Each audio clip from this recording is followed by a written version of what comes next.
Hello guys, कैसे हो आप सब लोग। और मेरे यूट्यूब चैनल में आपका स्वागत है। तो आज मैं आपसे बात करने वाला हूँ फायरबेस के रियल टाइम डेटाबेस के बारे में कि आप कैसे इसके अंदर डेटा को इंसर्ट कर सकते हैं। हमने पिछली वीडियो में देखा था कि कैसे आप यूज़र को लॉगिन और लॉग आउट करवा सकते हैं फायरबेस के थ्रू। ठीक है, तो फायरबेस के रियल टाइम डेटाबेस के साथ हम कैसे वर्क कर सकते हैं। तो चलिए गाइस, आज का वीडियो शुरू करते हैं। आपने अब मेरी यूट्यूब चैनल को सब्सक्राइब नहीं किया है तो जल्दी से जाओ और सब्सक्राइब कर दो और बेल आइकन का बटन दबा दो, क्योंकि जब भी मैं वीडियो अपलोड करूँ तो आप तक सबसे पहले पहुँचे। ठीक है, और चलते हैं हमारे एंड्रॉइड स्टूडियो के ऊपर।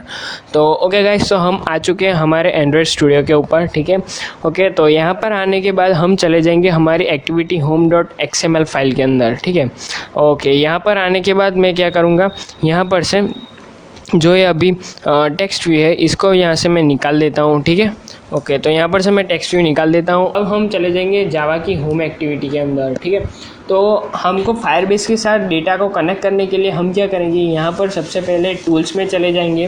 टूल्स के अंदर फायरबेस के अंदर जाएंगे। ठीक है, फायरबेस के अंदर जाने के बाद हम रियल टाइम डेटाबेस का यूज़ करने वाले हैं। तो यहाँ पर रियल टाइम डेटाबेस हम फाइंड कर लेता है। ये रहा हमारा रियल टाइम डेटाबेस। तो रियल टाइम डेटाबेस है, इसके अंदर चले जाते हैं और सेव एंड रिट्रीव। ठीक है, यहाँ पर हमने ऑलरेडी सब पहले फायरबेस को कनेक्ट कर लिया था। ठीक है, इसलिए हमें यहाँ पर राइट दिखा रहा है। अब यहाँ पर हमको इसकी जो डिपेंडेंसीज है उसको ऐड करनी है, इसलिए यहाँ पर हम क्लिक कर देते हैं ऐड डिपेंडेंसीज और यहाँ पर एक्सेप्ट चेंजेस के ऊपर क्लिक कर देते हैं। तो आप देख सकते हैं कि यहाँ पर जो उसकी डिपेंडेंसीज है वो हमारे कंप्यूटर के अंदर इंस्टॉल होना शुरू हो गई है। ठीक है, ओके गाइस, तो आप देख सकते हैं कि हमारा यहाँ पर कॉन्फ़िगरेशन है वो कंप्लीट हो चुका है। ठीक है, तो उसके बाद मैं चला जाता हूँ मेरे फायरबेस के प्रोजेक्ट के ऊपर और यहाँ पर मैं डेटाबेस के अंदर आ जाता हूँ। ठीक है, डेटाबेस के अंदर आने पर मेरे सामने कुछ इस टाइप का पैनल ओपन हो जाएगा। ठीक है, ओके, ये पैनल मेरे सामने आ गया है। यहाँ पर हमको रियल टाइम डेटाबेस के अंदर हम डेटा अभी सेव करा रहे हैं, इसके लिए यहाँ पर मैं जाके रियल टाइम डेटाबेस में फाइंड करूँगा। तो ये आप देख सकते हैं। यहाँ पर आने के बाद यहाँ पर मैं क्रिएट डेटाबेस के ऊपर क्लिक कर देता हूँ और टेस्ट मोड में सिलेक्ट कर लेता हूँ और इसे अनेबल में कर लेता हूँ। ठीक है, तो आप देख सकते हैं कि हमारे लिए जो हमारा डेटाबेस है वो क्रिएट हो रहा है। तो आप देख सकते हैं कि हमारा जो डेटाबेस है सक्सेसफुली वो क्रिएट हो चुका है। ठीक है, अब मैं इसे मिनिमाइज़ कर लेता हूँ और हमारे जो एंड्रॉयड प्रोजेक्ट है उसके ऊपर वापस आ जाता हूँ और यहाँ पर होम एक्टिविटी में चला जाता हूँ। होम एक्टिविटी में हमने सिंपल सा एक लॉग आउट बटन बनाया था। ठीक है, तो उसके नीचे आ जाता हूँ और यहाँ पर मैं टाइप कर देता हूँ Firebase database dot gate instance dot gate reference. ठीक है, गेट रेफरेंस डॉट, ठीक है, यहाँ पर हमने फायरबेस डेटाबेस मतलब रियल टाइम डेटाबेस है, हमने उसको एक्सेस कर लिया है। ठीक है, अब एक्सेस करने के बाद यहाँ पर हम एक चाइल्ड नोड बनाएंगे। ठीक है, यहाँ पर मैंने चाइल्ड दे दिया है और चाइल्ड का मैं नाम यहाँ पर दे देता हूँ डार्क कोड स्टूडियो। ठीक है, और यहाँ पर मैंने चाइल्ड दे दिया है और उसके अंदर मैं सब चाइल्ड बनाऊँगा। ठीक है, ओके, तो यहाँ पर मैं सब चाइल्ड बना देता हूँ। उसका यहाँ पर रख देता हूँ नेम। ठीक है, और नेम लिखने के बाद यहाँ पर उसकी वैल्यू में यहाँ पर सेट कर देता हूँ और जो वैल्यू लिखूँगा वो मैं है जय गोहेल। ठीक है, यहाँ पर सेमीकोलन लगा देता हूँ। तो हमने यहाँ पर सक्सेसफुली जो फायरबेस डेटाबेस मतलब रियल टाइम डेटाबेस है उसको एक्सेस कर लिया है।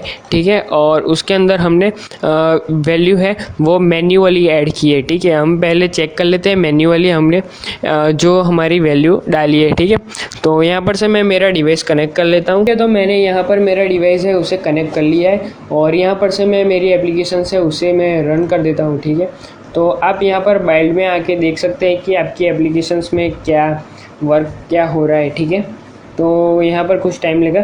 ठीक है, तो ये सक्सेसफुली क्रिएट हो चुकी है एप्लीकेशन और यहाँ पर इंस्टॉल हो रही है एप्लीकेशन। यहाँ पर हमारी जो एप्लीकेशंस है वो सक्सेसफुली लॉन्च हो चुकी है।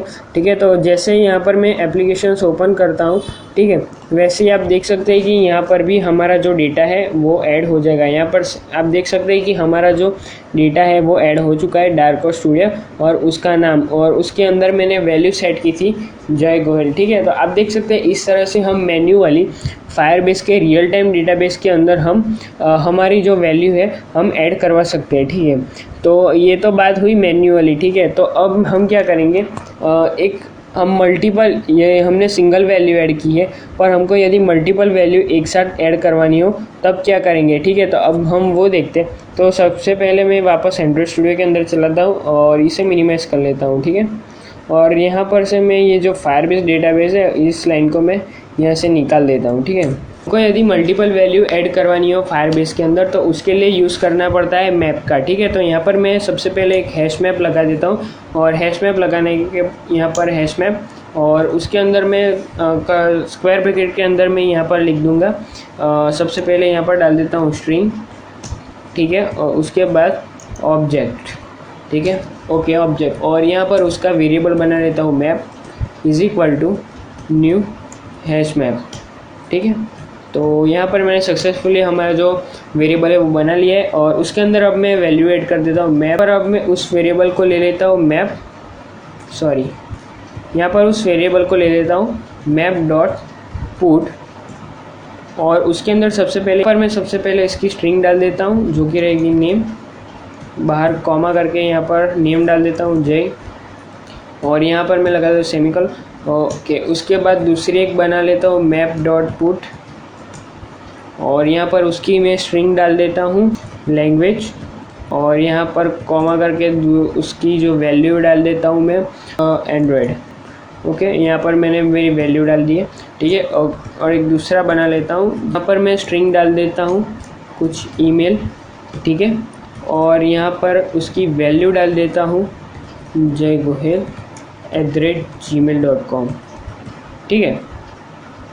और यहाँ पर बाहर मैं लगा देता हूँ सेम का, ठीक है। तो हमने यहाँ पर सक्सेसफुली एक हैश मैप हमने क्रिएट कर लिया है, ठीक है। तो अब इस हैश मैप को हम कॉन्फ़िगर करेंगे हमारे फायरबेस डेटाबेस के साथ, ठीक है। और कॉन्फ़िगर कर लेते हैं सबसे पहले। तो यहाँ पर हम पहले फायरबेस डेटाबेस को एक्सेस कर लेते हैं, Firebase database dot gate instance dot gate reference, ठीक है, हमने यहाँ पर ले लिया। अब उसके अंदर उसका हम चाइल्ड नोड दे देते हैं, चाइल्ड नोड के अंदर टाइप कर देते हैं डार्क कोड स्टूडियो, ठीक है। और यहाँ पर हम डॉट करके उसकी अपडेट चाइल्ड बना देते हैं, ठीक है। अपडेट चिल्ड्रन हम क्यों करेंगे, क्योंकि हमने सबसे पहले एक चाइल्ड बनाया था जिसके अंदर हमने नेम दे दिया था, ठीक है।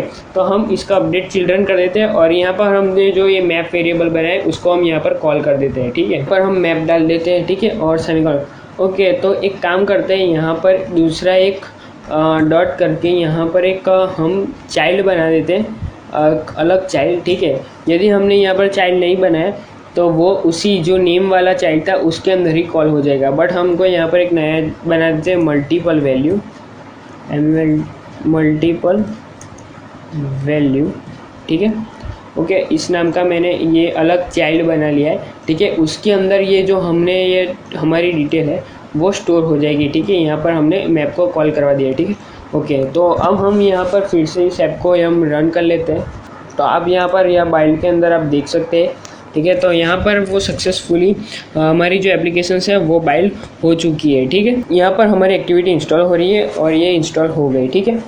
और अब हम ब्राउज़र पे चले जाते हैं और यहाँ पर आप देख सकते हैं, ठीक है। यहाँ पर मैं जैसे ही मेरी एप्लीकेशन लॉन्च होती है, ठीक है, तो यहाँ पर हमारी जो अलग से हमारी जो फाइल नोड थी वो आ चुकी है, ठीक है। ये डार्क कोड स्टूडियो और उसके अंदर ये हमने दूसरी एक बनाई थी, ठीक है, वो, और हम इसे ओपन कर लेते हैं और उसके अंदर ये मल्टीपल वैल्यू के अंदर हमारा जो सारा डेटा था वो यहाँ पर हमारा स्टोर हो चुका है, ठीक है। इस तरह से आप मल्टीपल जो हमारी जो वैल्यू है आप फायरबेस के अंदर स्टोर करवा सकते हैं, ठीक है।